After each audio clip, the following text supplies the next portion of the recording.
If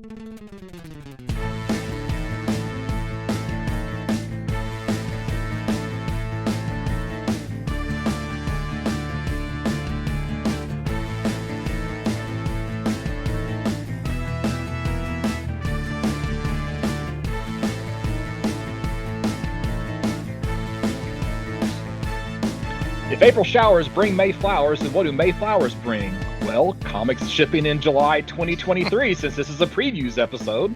My name is Scott Reed, and I'm joined by Mike Atchison and Chad Schubert. And of course, now this month, we're actually still in April recording the May previews, and we actually didn't even get the Marvel catalog until like a minute ago. So we may miss some stuff in the Marvel catalog. If we do, we apologize, but we thought we'd get this one out a little bit earlier, give everybody plenty of time to get in their pre-orders with their favorite local comic shop. So anybody got to add anything before we jump into DC? I'm ready to go. Yeah, let's do it. Go. All right. Well, headlining DC is Dawn of DC Night Terrors. So apparently this is like their 2-month crossover, and I think was it July and August. Yeah. And I think the intro is that the big three, Batman, Superman, Wonder Woman, discover one of their earliest enemies dead in the Hall of Justice, and it leads into this crossover through let's see, Batman, Detective, Nightwing, Harley Quinn, Joker, Robin, Superman, Titans, Wonder Woman, Shazam, Green Lantern, Black Adam, Angel Breaker, Punchline, and Ravage. So over tons of books, little 2-issue. Oh, I left off Zatanna, Action, and Flash from that list because my Word document was scrolled over and I didn't see that in the margins. But lots and lots of tie-ins. I don't know. Anybody gonna read this? Shoot, I'll probably read the bookends or any tentpole maybe issues. I do like the premise in that they're talking about an old Justice League villain that they found dead. Would you like to speculate, Mike, who you think it's going to be? You know, I first thought maybe like the Key, but then I seen reference in one of those spinoff books, Dr. Destiny. I don't know if he's the actual one. But he was sort of, I think he was referenced as being alive in that issue. I don't know which one it is, but so they're both early ones. Or it could be, somebody like Destro or Kanjuro or Amos Fortune or something like that. Who knows? But that really is what that calls to me right there. So I'll probably pick up those first and last issues. And then if anything else really, intrigues me.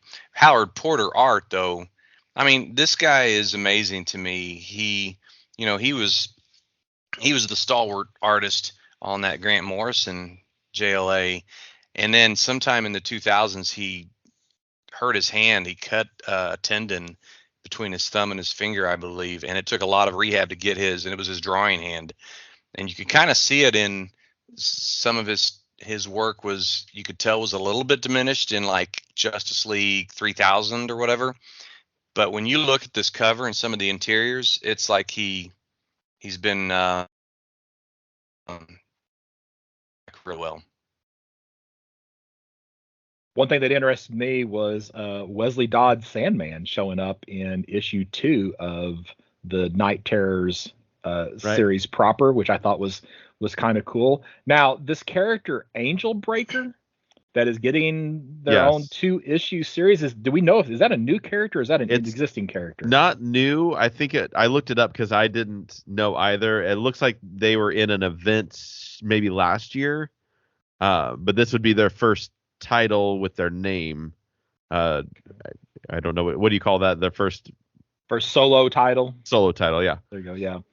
I would be. If you happen to remember what it was that Angel Breaker showed up in, I would be interested in knowing. So I guess I could look that up myself. So yeah. Now, Mike, you said you were going to get the first and last issue. It's only a 4-issue series, so you're just going to skip issues 2 and 3 and just see what happens. I'm just curious. No, I'd get the tentpole issues. I wouldn't get all of those, connected ones like. So you're talking about like the Night Terrors, then the 4-issue proper, and then whatever Right. finale epilogue issue. The First Blood and probably Last Blood or whatever they're Blood, yeah. I really got fooled by Lazarus Planet, and other than the first and last issues, it was just filler. It was really just filler, and the quality wasn't that great. So I'm gonna have to be a little bit more selective in what I pick up here. So I mean, if it's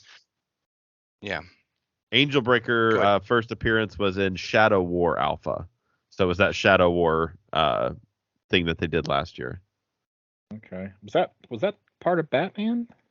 Or was that something else? What was it? The Batman title crossover? Shadow War. Yeah, that was the one with that was the Batman Damian Deathstroke okay thing. Oh yeah. There's a chance I already have that, but I'm gonna have to look into that just in case. So the one thing that I was curious about is Night Terrors. Obviously, is lends itself to nightmares. We've been the whole Nightmare Country kind of Sandman crossover has been happening. Yeah. I know that we're talking about Insomnia on that Night Terrors #1, but that cover looks a lot like the Corinthian. That's got Batman and Deadman in his hands. So and then with Wesley Dodd Sandman being in issue 2, is this some sort of secret Sandman universe crossover that they're not advertising that way? Did Joshua Williams write for? He hasn't been on anything in the Sandman universe, to my knowledge. Okay, Williams' son, excuse me, Joshua Williams' son.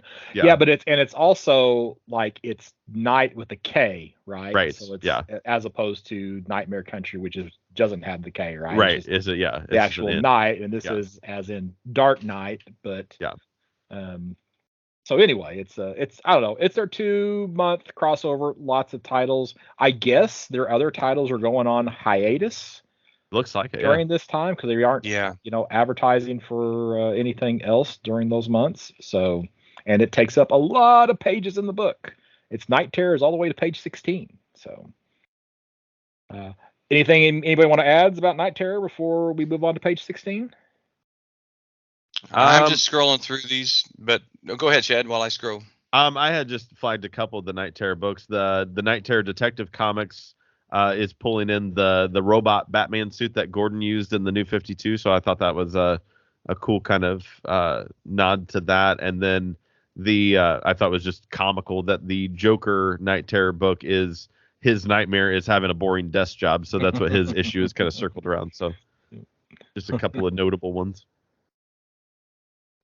Well, I just happen to notice that Night Terror Shazam #1 is going to have Mark Waid writing, so I'm sure that's going to be somewhat connected to his Shazam series that's coming out about the same time. All right, page 16, Hawk Girl is getting another title, so they're giving Hawk Girl another chance to carry her own book. This is going to be a 6-issue series from Jadzia Axelrod and art by Amin K. Nahulapan. And I'm sure I butchered both of those names, but that's okay. They'll probably never know. Anybody want to add anything about Hawk Girl? Now, the last time she had her solo book, it was like it started Hawkman, then went to Hawk Girl, and then or Hawk World to Hawk Girl or something like that. Okay. And back to Hawkman or back to Hawk World. So I'm trying to remember, how if this is her second time she soloed a book, or if there's actually been another time. Oh, I got you.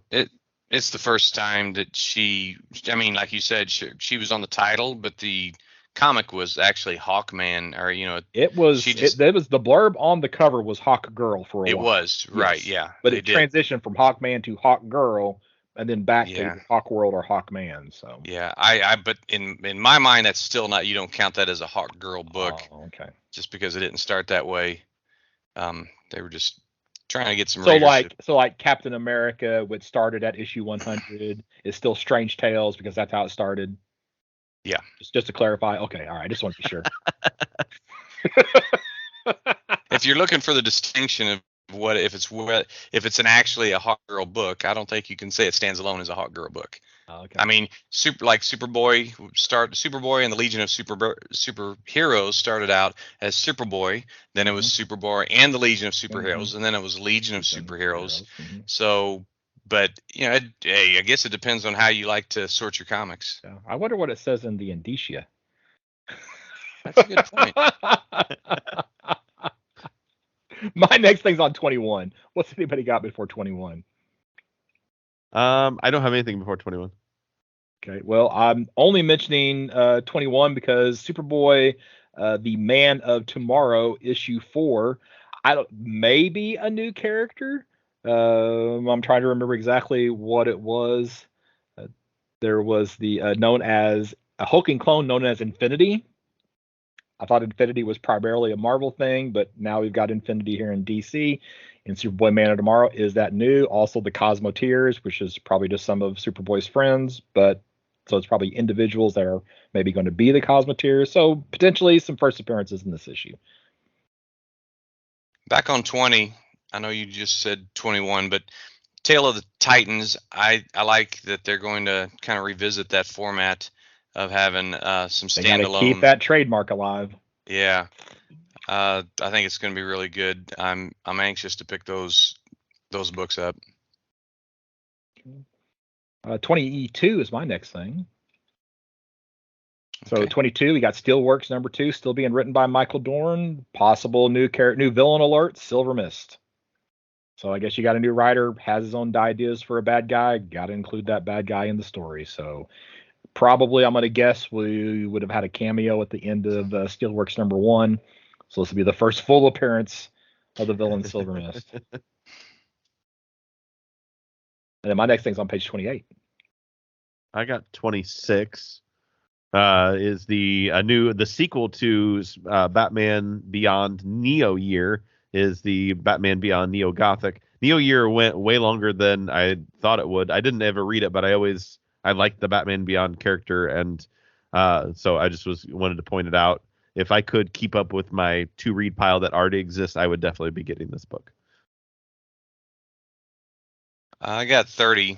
Unless Okay, somebody's got something before. So 28, and I wasn't going to mention this because you have Harley Quinn, Black, White, and Redder number 1, but I feel like it's worth mentioning because not only do we have Chip Zdarsky doing the writing, we have art by Kevin Maguire. And I just have super fond memories of Kevin Maguire back from the Bwahaha Justice League days. So this is interesting me enough to maybe pick this up. And could this possibly be a better combo on the character than Amanda Conner and Jimmy Palmiotti? It's possible. So this could be really, really good. Or it could not be. Who knows? I like these little anthology books, so I might pick this one up.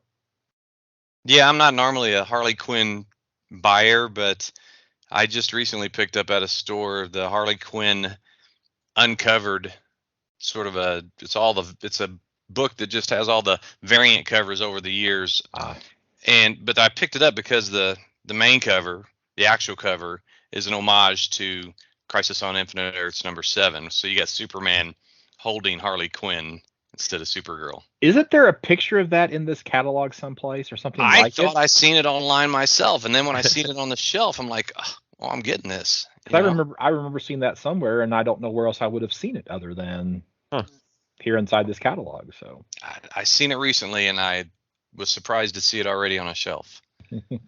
I dig on that Harley Quinn on the second page there with the interior art display. Her Eskimo coat hood has her trademark 3 diamonds. That's pretty good. Got pretty good touch. I guess they didn't color that second page because it's red on the page on the left, but it's black and white on the page. There's no red. Yeah. There's no red on that page yet. Yeah, I don't know what's up there. Yeah. Well, it says not final. Well, it says not final trade dress cover, but it doesn't say not final interior pages. But I think they just omitted the red on those pages. So 34 is where I'm at. I got 30. On page 30 is Superman: The Last Days of Lex Luthor, and this is the reuniting of Mark Waid and Brian Hitch. It is a 3-issue prestige series, and I tell you, anybody that read any of the Justice League stories with Wade and Hitch would probably be excited to see this. And honestly, Wade can write just about anything from DC, and I'm going to be picking it up. So I definitely will be getting this series. It's Black Label, by the way. That's still a thing. I forget about it. You never know. Is it oversized? Yeah, it's Prestige Plus, so it'll be one of the bigger ones. So that'll make it even better on the Hitch art. Yeah. Mm-hmm. On 32 is the Sandman Universe Special, Thessaly #1. So we get a one-shot focusing around Thessaly, who is an original Sandman character who shows up 3 or 4 times throughout the entire series and has been kind of in the background of all of the Nightmare Country, the Dead Boy Detectives stories that have been in these newer runs. So this is just focusing on that character alone. Whose head is that she's holding? I don't know. He doesn't look happy. No, I wouldn't be either. Well, it shouldn't be Orpheus, right? Right, yeah. He says he has no body. Yeah, I ain't got no body. 34, I'm actually mentioning this primarily just for myself so I don't forget to order it. But Peacemaker Tries Hard issue #3 by Kyle Starks, written by Kyle Starks, who we all got to meet last weekend in Carbon at the LukiCon. So get some books signed, so that was pretty cool. None of the books were out yet, but he did have some little prints you could have gotten for the first cover. And did you see his little art sketch thing he had of the dance from the opening of the HBO Max series where he had all the little steps on Peacemaker? Oh yeah. That was pretty cool. He and I don't know if I told you that at the show, but he and I had a conversation about prisons and serial killers and all kinds of stuff. So it was kind of fun talking that kind of stuff to him. Yeah, I picked up that first issue of I can't remember what the book is called now. That just to have him sign the it. Killers. Yeah. I forgot the name of it too. I bought it myself. But it had that picture of the clown. So obviously we talked about John Wayne Gacy. Oh yeah. Anybody want to talk about these books on 36, 37, 38? Or 36 and 37, excuse me. Oh, yeah, the I guess Imports. Translations from manga. Mm-hmm. I didn't know they existed to begin with. They just that's the point, right? Yeah. That was that was kind of the I don't know if was the Bat manga, like that whole series, was that kind of known at all when they did that one, what was it, 10 years ago or so? And I didn't know about it. And then they had like 12 volumes of it that came out. So I don't know if this will be the same thing as if it sells well, they'll just keep translating it into English. And I like this, Superman versus Meshi, where he's just holding a bowl of rice. Well, the Joker one, the one Operation Joker is essentially him taking care of Bruce Wayne after his parents are killed. Well, no, it's he gets de-aged. Oh, that's right. That's what it is. He gets de-aged. And I made it up in my head that it was the other way. Yeah. Well, when you look at the cover and you look at what the premise is, you would think that's what the story would be, is what if the Joker raised Batman instead of, but no, Bruce Wayne gets de-aged. And that's right. Oh man. And that's everything I have in DC. So same. Yeah, that's about it too. I mean, you have a lot of these. There's 2 or 3 pages of the web originally presented as a webtoon.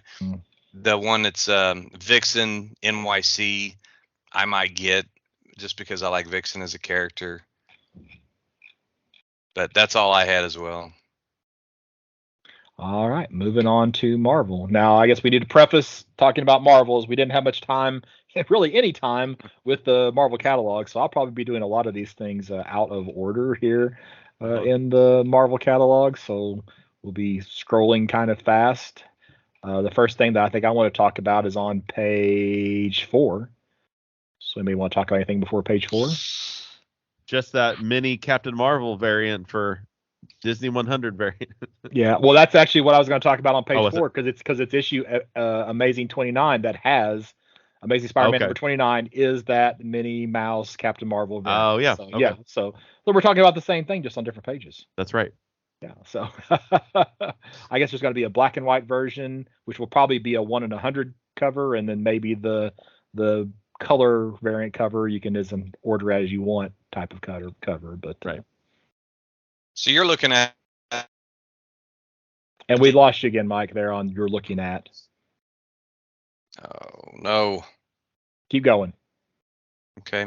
Can you hear me? Yes. Okay. Okay. Well, I'm just asking, are you looking at the catalog now? Or are you looking at? I'm looking at both. I'm looking at the catalog and my notes. So Okay. yeah, I'm doing it all. So, and then of course on page 5 we have Amazing Spider-Man number 30. Implication that there's a new ally. I wonder if it's this character on the cover, the variant cover, which is the Hellfire Gala variant. I don't recognize this, but they have some of the characters in slightly different costumes or slightly different looks for some of these Hellfire Gala covers. So I don't know if that's somebody new or if that's like, that almost looks like to me it could be Patsy Walker Hellcat. So Yeah. because of the coloring and the the blue and hair. yellow, and the Yeah. it's got little cat ears on it, Mm-hmm. So and she's got little claws. Yes, so that's probably what that is, but it is also just different enough that it could actually be whoever this new character is. So I don't know. I guess we'll have to read the issue to find out. Or not. Or not. So yeah, I haven't been reading Amazing. So Yeah. I'm not able to look at the catalogs, so I'm going to be in your usual position of just randomly picking things out of the pull box. I'm looking at Marvel Age number 1000, and correct me if I'm wrong, page but 9. Which is okay, great. Mm-hmm. And although I'll get it because I'm kind of liking this whole Marvel Age thing, but I guess they're just figuring up how many issues there would be if they continued publication of that book. Yeah. Since the 80s or whatever. I don't think even then there would have been enough to get to 1,000 because, well, yeah, I just wouldn't, because Captain America is only at 750, and Captain America started before Marvel Age did. So there's no way they would hit 1,000. They're just arbitrarily throwing out this number 1,000. So they said they call it the ultimate value stamp. The issue 1,000 is a value stamp. Well, actually, I think there's going to be a value stamp in the book.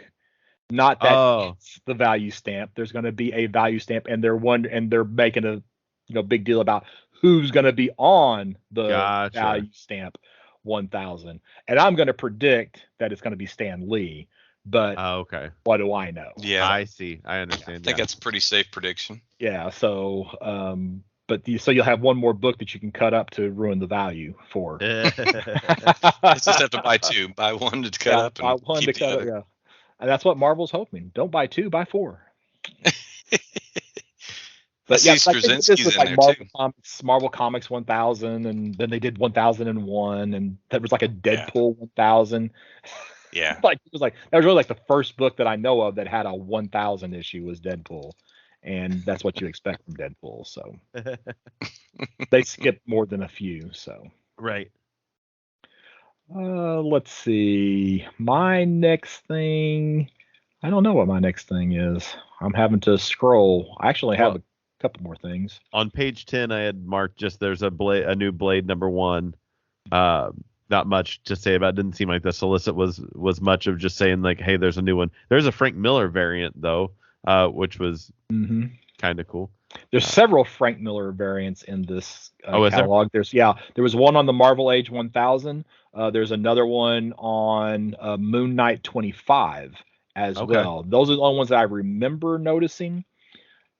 There could be more that I just missed, but those were the 3 that I remember. So yeah, I only have 2 more things left. One of them is Captain America, and then one of them is just to mention Daredevil and Echo in issue number 3. So I'm going to keep scrolling until I find them. So you two talk about whatever else you want in the catalog. Okay. Let me. Again, I don't know what the page number is, but it's Magneto. Is this the first time he's had his own book? He has had a solo title before. Okay. All right. I think it was a limited series, at least one for sure. And maybe more, but he has for sure had some solo titles. But it's a non-issue because the solicitation says writer to be announced, artist, cover artist to be announced. Look for more information on this title and future issues of Marvel Previews. So I just was wondering if he had his solo a solo title of his own before. Okay. Oh, and I'm glad I'm looking at the Marvel catalog because they have on, I'm not sure what page number this is. So I can figure that out real quick because they don't put page numbers 47, 46, 45 on page 45. They have a note to retailers. Attention retailers, due to the July 4th holiday closures, August of 23 week one comic titles that would normally FOC on July 3rd have been moved up 1 week earlier to June 26th FOC, FOC being the final order cutoff. So there will be no FOCs for Marvel on July 3rd, and that includes titles like Magneto #1, Doctor Strange, Death of the Venomverse, Astonishing Iceman, Moon Knight 26, etc., etc., etc. To quote Yul Brynner.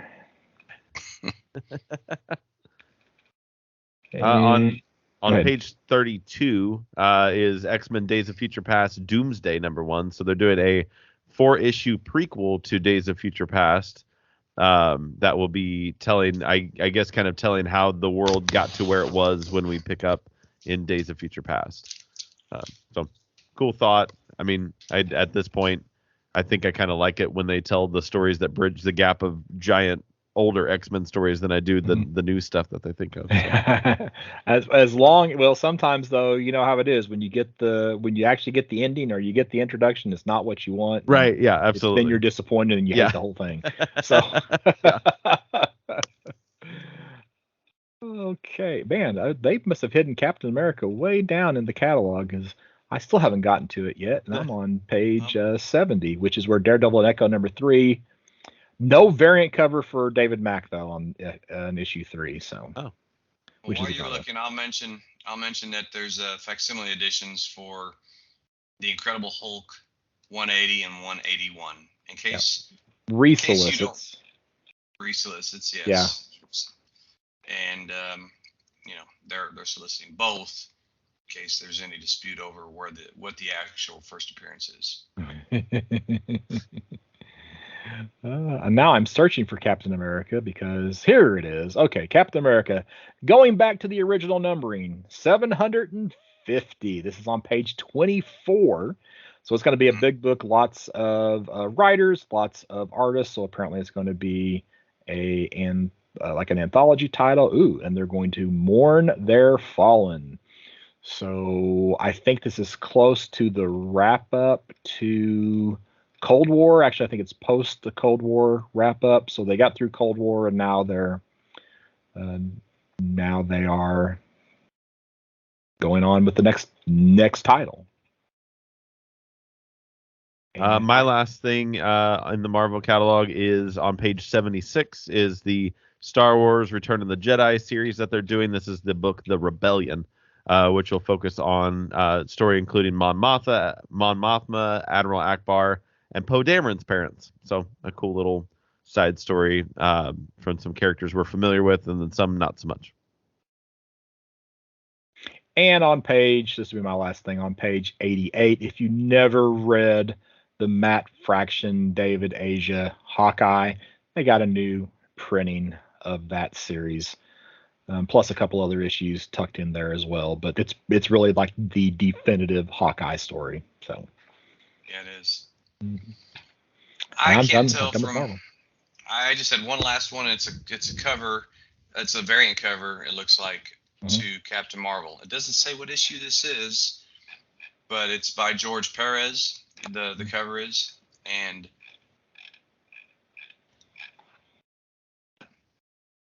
you cut off. I wish there? I could tell you where that's at. Well, here, let me see if I can find it. Yep, I'll see if I can find it. There's a lot of George Perez in the Marvel catalog. I just searched for him, and there's 40 hits, which is so there's Amazing Spider-Man 3rd. Oh, so you said Captain Marvel, right?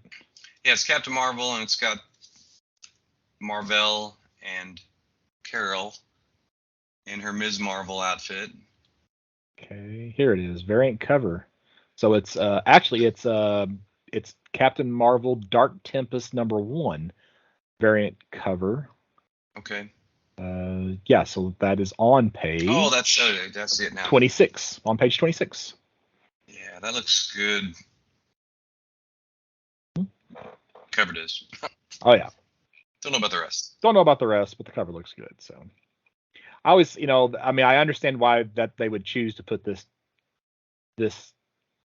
on the cover of a Captain Marvel book, but then it's like somebody walking in, if that's the cover they saw, it's like, oh, Captain Marvel's back, but no, he's probably not.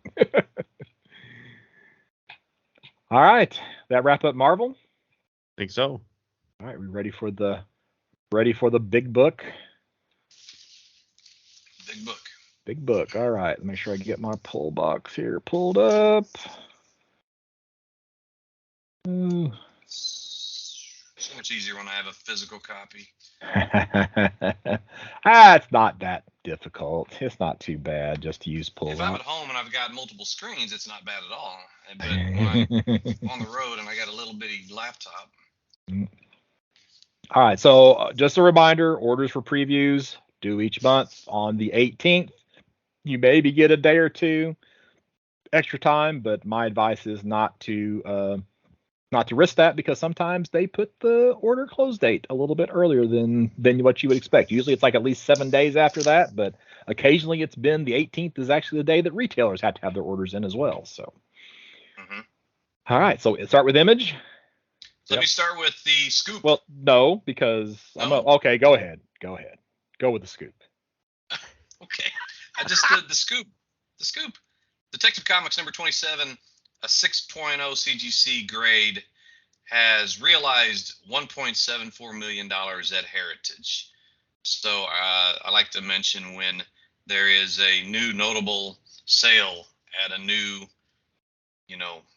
crazy price, record-breaking price in some cases. It looks like this one tied the auction record. And then you had a Batman number 1 graded at an 8.0 that went for $1.11 million. I'll take 2. Okay. Do you think they take cash? Yeah, I think so. They might check to make sure it's not counterfeit. Yeah. All right. Image. Shad. Fish Flies. Go. Fish Flies is Jeff Lemire's Substack book that he had originally released through there, which we'll see a couple of those books this month. It seems like it's like the year after the big Substack release, and now everything's coming to print. They say nothing about Substack in this solicit. No, they don't on the other book that I had flagged as well. Okay. So this is him pulling double duty, writer and artist, which is my favorite version of Jeff Lemire, is when he's doing everything. And it's about a girl who befriends a fugitive while a violent crime is also being committed in a small town, and there's a manhunt going on. It feels like Essex County, which is one of Jeff Lemire's books that's real grounded and just like a true life story about these people in Essex County, kind of mixed with some sci-fi horror. So if you like Essex County, if you like Sweet Tooth, if you like anything Jeff Lemire, you're probably gonna like this. I'd say if you like Jeff Lemire, you're probably gonna buy this. This is the Jeff Lemire flavor right here. I read the first issue when it was coming out on Substack, and so I'm definitely gonna get this in print. I did enjoy it a lot. Yeah, I would agree. I had it marked as well. Also from Image, you have Antarctica, a new series. Simon Burks and Willie Roberts. They describe it as Stargate meets his Dark Materials. Well, I'm familiar with Stargate, but I've not done anything with his Dark Materials, so I don't know if that's going to be good or bad for me. But you basically have the main character. Her father was an Antarctica researcher. He dies apparently under mysterious circumstances. As she grows up, then goes to the same base where he was working at to basically try to uncover how he died or was lost. So it sounded interesting enough to me to flag it. So I'll debate if I'm actually going to place the order or not. And the artwork looked pretty solid in the little preview that they provided. So that's why I flagged it, was the artwork. And it's science fiction. I don't know who Willie Roberts is, but I thought the art looked really good. It's definitely good. So what else we got Scrapper from Image? Down. Anybody have Scrapper? Nope, you go ahead. Page 54 from Image. That just has that. It reminds me of Stray Dogs. So immediately I go, oh, well, I like this, and I read it, and I read the solicitation, and I think I might. It's by Cliff Bleszinski and Alex DeCampi, and it basically says that the game design genius Cliff Bleszinski is writer Alex Campi, who wrote Dracula. I'm not going to say the other one, in Parasocial. So Dracula, Blade Mother Runner Effer. style accent. Yeah. So no, it's just a couple of dogs that fight for justice against the totalitarian forces of a post-apocalyptic domed city. So I could probably read that. I could probably read that. I'm probably going to skip it, but that's okay. I got 2 more things in Image to mention. I don't know if anybody's got anything else. Yeah, I got a couple more. The big game #1 is this top secret cover of this Mark Millar giant crossover between all of the Miller World books. I think it was teased in a couple months ago when he came out with the other book that gets to choose superheroes across the world and all that. So I have honestly no interest in it. No, me neither. But I know that has a very large and expanded universe, and that he's got a lot of readers, and that he obviously has a deal with Netflix on all this stuff too. Yeah. So, are either of you reading any of these Mark Millar books? I'm not reading a single one of them. No, I've read a couple in the past, but I've not kept up with anything. I've read enough to know that I don't particularly care for it. It's like the Wanted movie. Right. I watched the Wanted movie and then went and read the story, and it's like, well, one, they aren't anything alike, and the movie, which was not great, was definitely better than the comic. Right. Well, there was what was it, like Jupiter Ascending or something like that? I liked that. That was good. Yeah. That was good. I picked up some of those. It was the Nemesis Reloaded. I picked up that series. I never read the first one, but I haven't read, so I can't tell you what it's like. So Firepower is finally soliciting another issue. This is the Chris Samnee and I keep wanting to say Robert Kirkman. I keep wanting to say Hickman for some reason or another, but no, it's. I always get them. Yeah, I get the names messed up. Mm-hmm. But yeah, so that's been solicited. Finally, get an issue 25. And if anybody happened to have picked up the first Clementine graphic novel, book 2 is solicited this month, also by Tilly Walden. Yeah. There's a book in Image called This Ends Tonight. This is Jay Lee doing another interior on an indie book, which we saw. Seven Sons was his first return to an indie book since like 95 or something. And this book looks interesting. It's just a 3-issue mini about 2 sisters traveling across Las Vegas to save their lives. And I love it because a lot of Jay Lee stuff is very dark and heavily shaded and whatnot. And these couple of sample pages are very bright, vibrant colors. And it's cool to see his artwork in this kind of vibrant coloring. So I don't have any. Are you looking in? I'm in the big book. Online, they do not have any samples. Okay. It's 58.59. Yeah, I had flagged it. I had flagged it before I had seen the interiors because I was like, "Oh, Jay Lee doing another indie book, cool." And then when I opened it, I was like, "Ooh, I like this. It's like baby blues and this like it's very very colorful compared to what I'm used to seeing his art colored as." Yeah, I agree. The extent of what I've read of him was in the Stephen King, the novels, the Dark Tower series that were put out in comic format, and they were pretty dark. Yeah. And then I read Seven Sons. Yep. That was pretty dark. Mm-hmm. I agree. This looks pretty good. I mean, it looks brighter. So, and Jerry Duggan, he's a good writer. I've got one more thing in Image. It's actually just to mention that Cowl volume 1 and 2 are resolicited. They're it's the comic series, goodness gracious, that Kyle Higgins had done years and years ago, but has been retroactively part of the Massive verse. And so this is just something else to pick up if you're into the Massive verse. Am I mixing Cowl up with something else? Because I read that series Cowl and I thought it ended like horribly. I don't know. Sort of like a Batman figure with the dark, It's like in the 60s, and it's like this unionized It's an superheroes. organization. Yeah, Cal is C period O period. Oh W. no, this is a different yeah. book. This is a different Okay. book. Okay, yeah. It's the one I'm thinking of was not good. Boom. Boom. Boom, boom. Berserker, Poetry of Madness. Now, the one disappointing part of this is that it is not co-written by Matt Kent. We have Steve Croce, who is apparently doing some of the writing and the art. So, Oh, okay. Is Croce doing some co-writing on there? yeah, because he gets a writer credit, and then he Okay. also is listed as the cover artist. I was in my notes. I was like, is this when we get to see whether Keanu Reeves can actually write?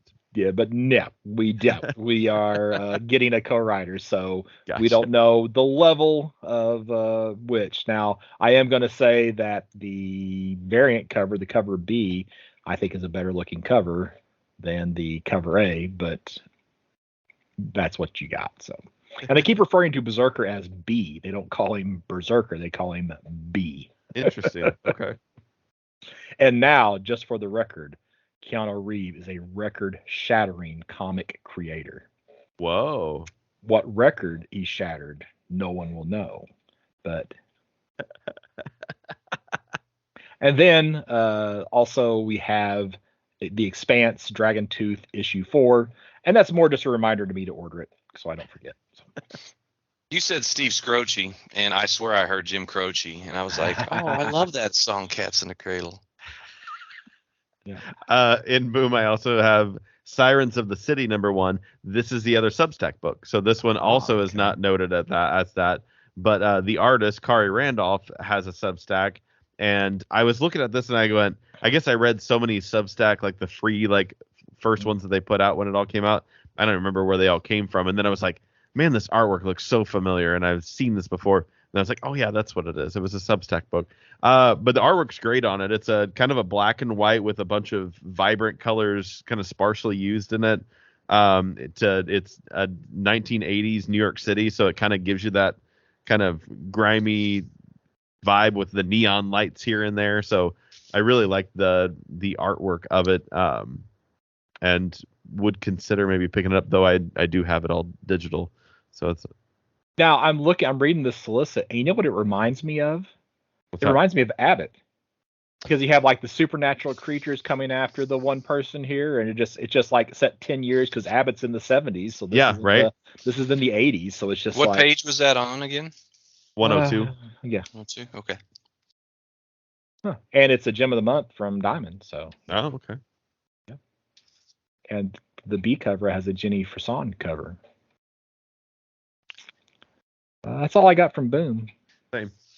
I had Alice Never After by Dan Panosian, illustrated by Giorgio Spalletta and Dan Panosian. I don't know. I like the comic versions of, other fictional characters sometimes that, just turns it on its head. And it says here that there are new twists and turns into the darkest corners of Wonderland. So I also really like the Jenny Frison variant cover. I thought that's pretty sharp cover. So I might get that. I at first I think, would my granddaughter like this? And then I think, oh no, this is definitely not something an 8-year-old should read. Yeah. That's all Do I they have. have preview pages in the big catalog for that one? No. They do. Oh, do you have previews in there? Yeah. Are you asking what page this Alice Never After is? I'm asking if they had preview art. Preview art. Oh, no. All they have is the variant cover by Jenny Frison. Okay. All right. That's all Dark for Horse? Boom. I've got Or nothing for Dark Horse. That is just. I've got one thing for Dark Horse. Okay. Barnstormers kind of piqued my interest. Basically Scott Snyder and Tula Lotay.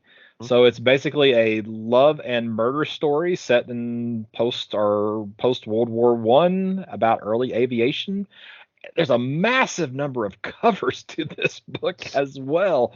Well, I guess I shouldn't say massive. I guess 6. I guess comparison to like some Dynamite stuff. It's not that much. Yeah, not that many compared to the new Gargoyles book. Yeah, but a first issue from Dark Horse, usually they don't go that heavy on these. And it probably has something to do with the fact that Scott Snyder's involved with it. The reason why they're going a little bit heavier on it. So, okay. I can't even find Dark Horse in the main catalog because it doesn't have its own section anymore. And I know I've seen some because It I doesn't? just made note of it. No, it's got Wow. it's in the small press section somewhere. Okay. Well, if you get to it, you can come back to it. That's all right. We'll allow it. Yeah. That's so gracious of you. IDW. I got a couple of things. I got a couple, yeah. I know what one of your things is going to be, Shad. I'll just go ahead and spoil it. TMNT X Stranger Things. Yeah, it's weird. I don't understand this crossover, but all right, whatever. The crossover nobody asked for. Right. I was like, and then I was really studying the solicit. I'm like, how does this happen? Yeah. And they just say that the Stranger Things kids visit New York City, and then somehow turtles are involved. Turtles. They walk over a sewer grate. The turtles pop out. Zaniness ensues. The end. Right. I'm going to mention Rocketeer in the Den of Thieves. We got another Oh. Rocketeer book. Who's the creators on this one? Stephen Mooney. Stephen Mooney. David Messina cover art Gabriel Rodriguez. So this looks like it's PV gets kidnapped. So we've got basically the main characters. I don't know if it says how many issues it's going to be, or maybe it's just a one shot. But It's 36 pages, so maybe it's a one shot. So maybe it is a one shot. I think it seemed like the last book they did was a one shot. Oh, yeah. I earmarked it too, just to make sure you caught it. Yep. And then the only other thing I had to mention about IDW is that there is no D&D Saturday Morning Adventures solicited this month. So maybe I'll get caught up on my reading for that series. There you go. I had just flagged they're doing a 15th anniversary of the Lock and Key Welcome to Lovecraft.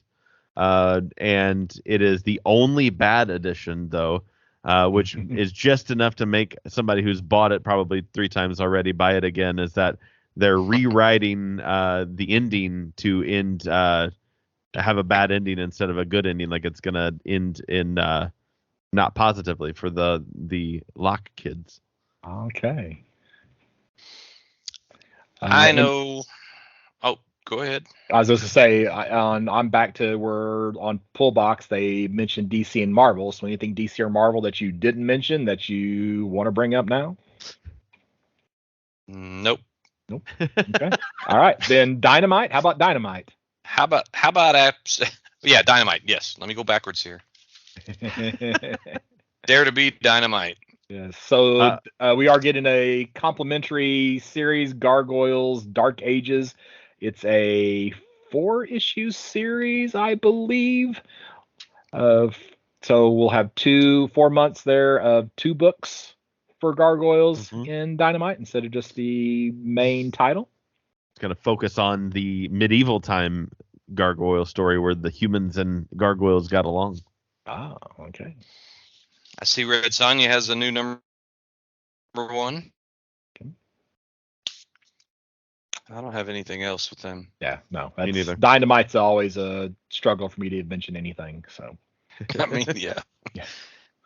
All right. I'm still. I will have book. mentioned right after Dynamite's ablaze in the book. Okay. And Traveling Tomorrows by Mark Russell is still going. It's on issue 8, and it's a really good book. So I'm not surprised. I didn't expect anything different, but I'm glad I've been picking it up every month. Well, I only have 2 things in the rest of the book. So we can just rapid fire, or we can round robin these like we've been doing. So Mike, you want to go first? Yeah, on page 258, just because, or at least it's my real first exposure to Terry Moore. First we had Rachel Rising, and then we had Motor Girl, but on 258 they're soliciting the Strangers in Paradise Pocket Volume 1 trade paperback, and I'm going to have to pick that. I don't know what other format I should get it in, but I'm really on a Terry Moore kick right now. Well, it's me as a step down, but that's just my opinion. So Strangers in Paradise is? Yeah, I think so. Well, my I think personal everything's going to be a step down for Motor Girl. And then that's true. Shad, back of the book. What do you got? All right, back in the book. I've got a book called let's see what is. Oh, I lost my page. There we go. Under the Influence by Mad Cave. And it's a new series about a teenage sociopath who accidentally creates an internet cult called the Hot Dog Party. And then the prank turns deadly when the FBI comes to investigate. So it's just a goofy little story that I thought sounded funny. Yeah. I'm going to run with Titan Comics here. So since Conan the Barbarian is now in the public domain, I guess Titan's going to be one of the first publishers to actually jump on to the Conan the Barbarian bandwagon with Conan the Barbarian #1. How many? 1, 2, 3, 4, 5, 6, 7, 8. 8 covers for Conan the Barbarian 1 from Titan. Now, Titan has done some good stuff. They do like Blade Runner and the Doctor Who comics and some of those other things. But yeah, you've got them trying to do something with Conan. Jim Zub writing. Yeah. On AWA Studios on page 2. You're really cutting out, Ribbon Mike. Green, Garth Ennis, and Jason Burr, and it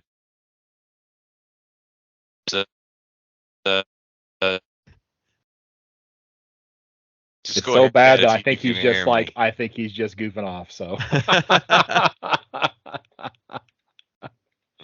Shad, if you guys just finish the book, I can't count.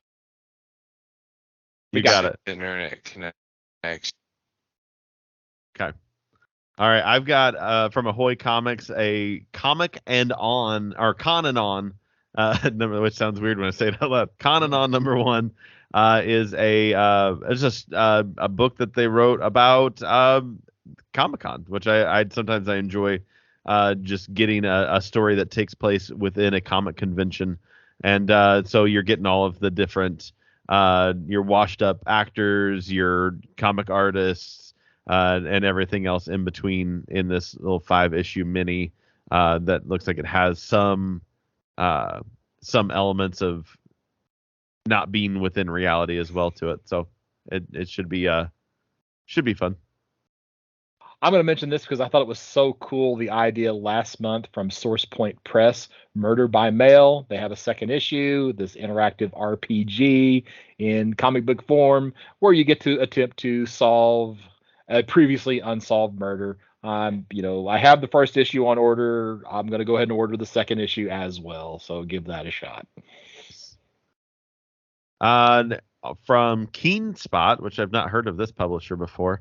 Well, I'm gonna give you a little info about that. So Keen Okay. Spot, local artist Matthew Miller actually had a pinup for a Keen Spot comic, and he helped create one of the characters that appeared in that comic. Kid Slapshot, I think was the. Oh yeah, I have that book. Yeah. So Okay. you've had that book. So there you go. You've That's heard of them Keen Spot. before. That's Keen Spot. So yeah. Okay, I lied then. I have heard of them. Liar! Keen Spot has Rebel Girls #1. It's about 3 girls in rural Alabama who are musicians who have the power to resurrect the dead through their music, and so they start a punk band and they start touring. And as they tour and play these shows, they end up resurrecting the dead. And it seems as though the underworld is not too happy with them for that. So kind of a goofy little romp and with music related. So of course I got to talk about it. And that's Rebel Girls. Rebel Girls. Yes. I guess there must be, because there wasn't a comic book called Riot Girl. Yeah. And so I guess there's some type of tie-in, because on one of the variant covers, they're doing the make fun of the Mockingbird, where "Ask me about my feminist agenda" that says "Ask me about my Riot Girl ninja." Yeah. So. Well, the Riot Girls was a genre of female-led punk music in the 90s, and it was spelt with the 3 R's like that. Ah, okay. There's some education for you. That's right. No extra charge. What else? Can you guys hear me now? Oh yeah, look at you. I moved to the lobby. I think I'm like sitting on top of the router, so should have a better connection. I just wanted to point out that I found on page 317, it's where I first seen the Crisis on Infinite Earths #7 homage cover with Harley Quinn, and basically it's in this, what's this called, Dynamic Forces, where they take previous comics and they either get them signed or graded or whatever, and mark them up. That's where I seen it, was right there. So Harley Quinn Uncovered #1. There it is. I saw it there as well. I knew I saw it someplace. I just couldn't remember where. So yeah. I'd like her little quote where she says, "Need mouth to mouth." Yeah, with one eye open. I have to admit that's a good one. Yeah, who did this cover? And I'm playing catch up here. Can I say? Oh, what's that? I said it didn't say who did the cover.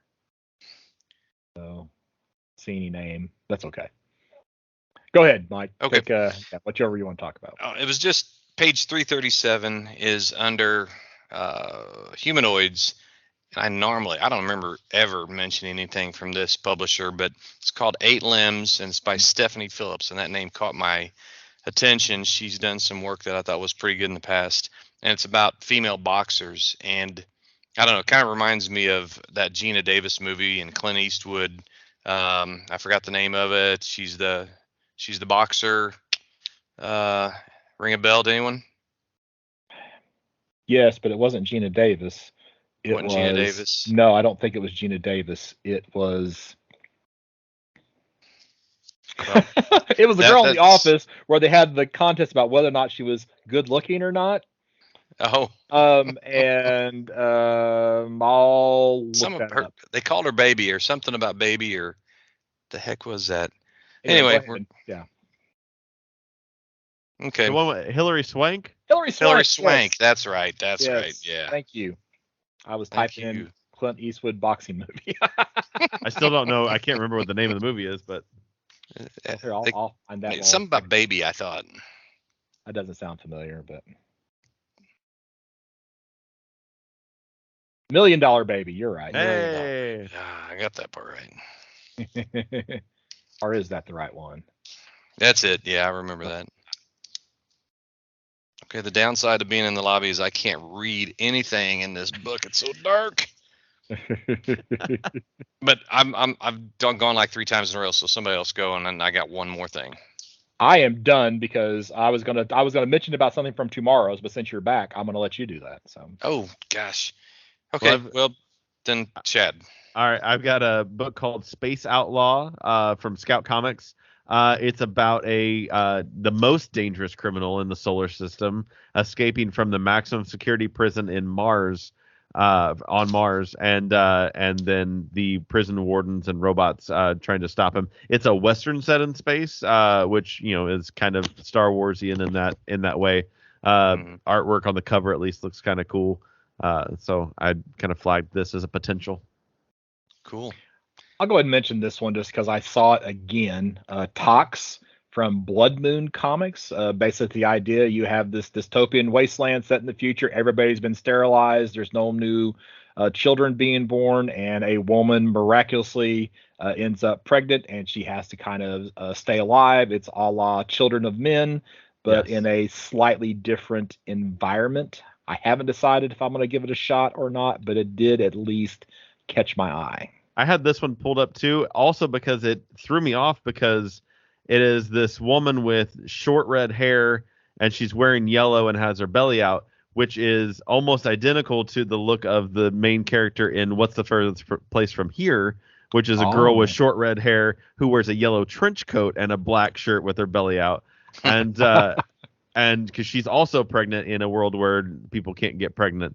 And so, really? Okay. Yeah. And so I'm like, okay, do I pick this up and see what the differences are, what the similarities are? Because I really love that book. So what page is that on? That's a good question. I don't know. I'm sorry, you guys. Okay. Yeah, it would be under Blood Moon Comics in the big book. So okay. So you have to find it. So it probably is not very far past Ahoy. So okay, I'll look it up. Yeah. So I got actually the last two things. They just happen to be on the same, 2 pages that are open in this catalog. One is the Justice League Classic 16-month catalog, and the image. This is on page 398. The image is one that was by the fantastic Jose Luis Garcia Lopez. He did the style guide for DC in the 70s and 80s, and this calendar, it has an image of the Justice League from its satellite era. And I used to have a coffee cup with this image, and one of the darkest days of my life was when that coffee cup broke. So I haven't been able to get another cup with it, but now I'm going to get the catalog. And then on the opposite page, 399, you've got back issue number 147, the George Perez tribute issue. It's got a wonderful, no pun intended, image of Wonder Woman on the cover, and it's basically covering. It says Great Hair. It's the 20th anniversary of back issue in 147. It's featuring a tribute to the late great George Perez himself. So, this is something you just really can't hardly pass up. Something else from Tomorrow's that I thought was worth mentioning was working with Ditko. And apparently it was like Ditko's editor at some point. And apparently later on, Ditko did a redesign of Batman. This is actually in the books section. Yeah. So I don't know that I want to pick up this book, but I would love to see the Ditko redesign of Batman. Yeah. That's on page 400. Okay. For those that have the catalog. And then the closest thing that I saw for a Universal Monster sighting in the catalog was also from Humanoids, which, by the way, they're like a European publisher. Uh-huh. It's called Lugosi: Rise and Fall of Hollywood's Dracula hardcover. So there. I'm not so gonna say there. about it. Yeah. So that's what you got. There's our Universal Monsters. And then literally my last thing is in the games section. Magic the Gathering is releasing a Lord of the Rings game set. Whoa. So you can play in the Lord of the Rings universe a game of Magic the Gathering of the card players who are interested. And that's it for me. My last thing is the Zacks and Other Lost Stories, which is a Dr. Seuss book. So it's a story, the main story being about the north going Zack and the south going Zack meeting up with each other. But then it also has a bunch of other, I guess, stories that hadn't been released from Dr. Seuss. So if you are a collector of those things, make note of that. Make note. Mike, you got anything else? No. We got through it. All right. We got through it. So what is everybody looking forward to? Fish Flies. Fish Flies. I know I've read it, but I'd like to see it in print. Are you going to double dip? Hands. You going to double dip on the Fish Flies? And even though I own it digitally, I have it physically. No. I mean, you're going to make it what you're most looking forward to and your pick for. I don't think investment? so. No, because I don't know. I mean, to just be like, well, Jeff Lemire could pick up another story and get it, but I mean, and now I had another thought. Okay, yeah, that one. Okay, all right. Mike, what are you looking forward to? The Night Terrors, at least the first couple issues, to Dang see it. who this villain that's lying dead in the Hall of Justice is. Oh, that's your most excited for. That was my most investment excited pick. So Oh, your investment pick. All right. Okay. All right. I'm struggling with what I'm actually looking forward to. I think I'm just going to say even though it's on issue 4 for this, I'm just going to go ahead and say The Expanse because I haven't mentioned it yet. Right.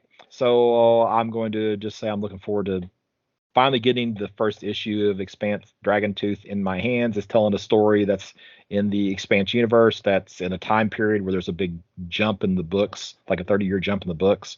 So I'm looking forward to reading that, learn a little bit about what happened to these characters in that interim time frame. All right, Will Shad, you've already spoiled your investment. Yeah, pick. You want to talk about it a little bit more? Yeah, they've got that new character Insomnia in there. Also, I'm not sure that that's not a Sandman crossover thing. I don't know. That might be just hopeful for me, but yeah, just the new character might be enough to call it an investment pick. Mike, what about you? I'm going to go with Steelworks #1 to see who this new Actually, character number might 2. be. Oh, I'm sorry, #2. Yeah, Number I don't 2. have the book in front of me because I'm not even in my room. So I had to move. Yes, #2. Yeah, I'm struggling for an investment pick on this one. There's nothing in here that makes me say, "Man, that is a winner," and I need to buy multiple copies of that just in case. I'm not really seeing anything. So the closest thing since you didn't take it, I think I'll just go ahead and steal Fish Flies from you for an investment pick, because all the reasons that we've talked about. We do know that Sweet Tooth made it to Netflix, and we can hope that Jeff Lemire Season 2 comes out soon. Yeah. It's been Really? forever. Within like days, yeah. Oh, Has wow. that been I didn't even 2 see it years? advertised. Yeah, they didn't really push for that much, did they? Huh. It might even be out already. I think it would have showed up on my Netflix queue or on that main title. Yeah, me too. Premieres April 27th. Wow. Oh, So today. Okay. Today, so, as we're recording this, is when it came out. Has it been over a year? Seems like It was been last forever. summer.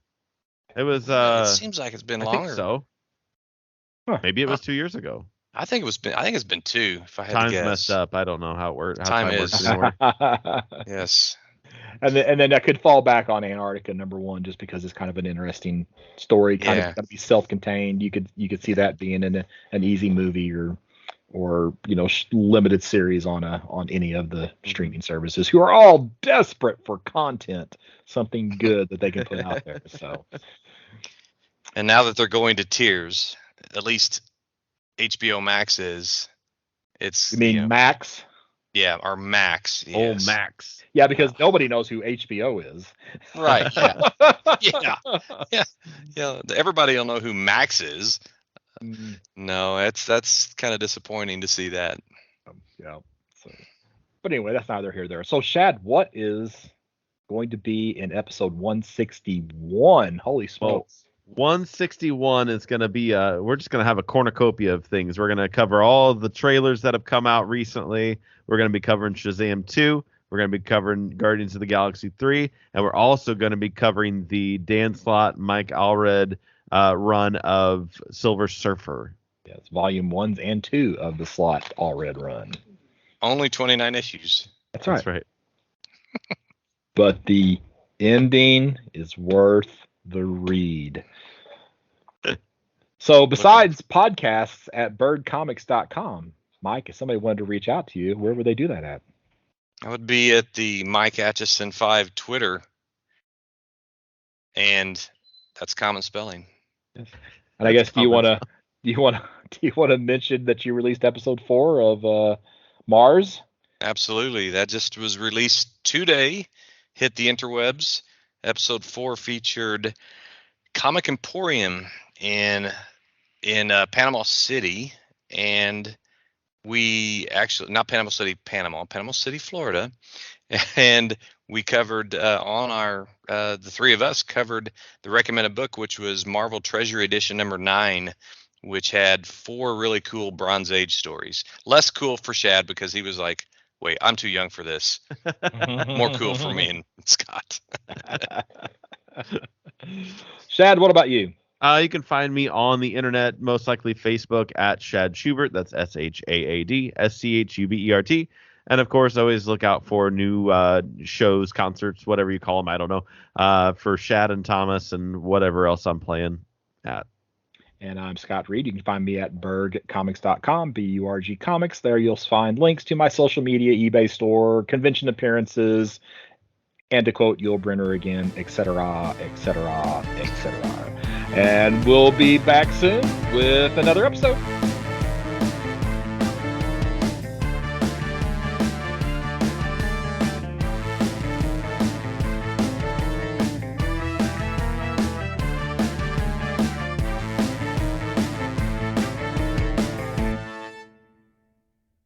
No worries, I'll get it in. Yeah, I'm through volume 1. Get ready to start volume 2.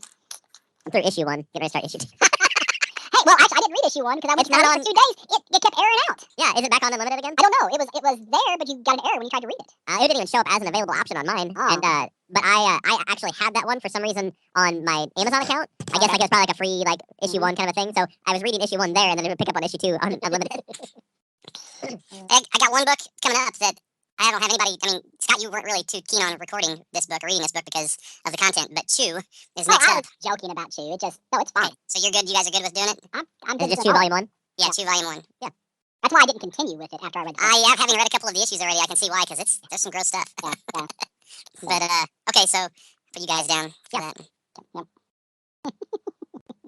He just put us down because he didn't want to get any more grief about not including us. Better ask. I love you guys. You're my favorite friends.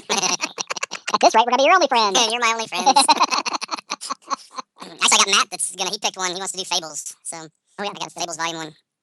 And I just did an interview yesterday in Lubbock last night. It was good. It was really cool.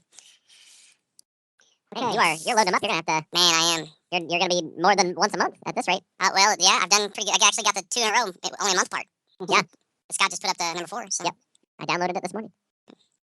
It's nice when I haven't heard the interview, so like I'm listening with fresh ears. Yeah. Yeah. The interviews they're getting a little bit better. Your editing work was really good on. I don't think on 3. I haven't listened to 4 yet, but on 3 I thought that your spacing was good and everything was done really well. Thank you, but I'm so obsessed by it now. I'm like up till 11 o'clock at night, taking out pauses, and you're right, it's stupid, but I am OCD now. Yeah. I'm like, I can do this? Oh yeah, I've got to do it. Yeah, that's way too much effort. I would go in and like edit out little like sniffles and stuff. Like when I was first started editing podcasts, it was like if somebody did like kind of breathe in and you could hear it enough, I'm like, oh, I don't like that. I mean, for an hour podcast, it would take you a minimum of 3 hours to listen to it, edit, go back, check it. That's ridiculous. Don't remind me. Do not remind me. Don't remind me. That's insane. That's only something a crazy person would do. Yeah, I know. Thank you. That's me. Crazy. Been there, done that. At some point, you'll get tired of it. You'll I learn will. I'll probably to like it. yeah, you'll learn to like some of the like it adds character. That's the word. You use. Yeah. That's character. People know how you actually are. Yeah, it's more raw. It's more Which real. isn't really great. So now you got me back to going. Yeah, I need to edit.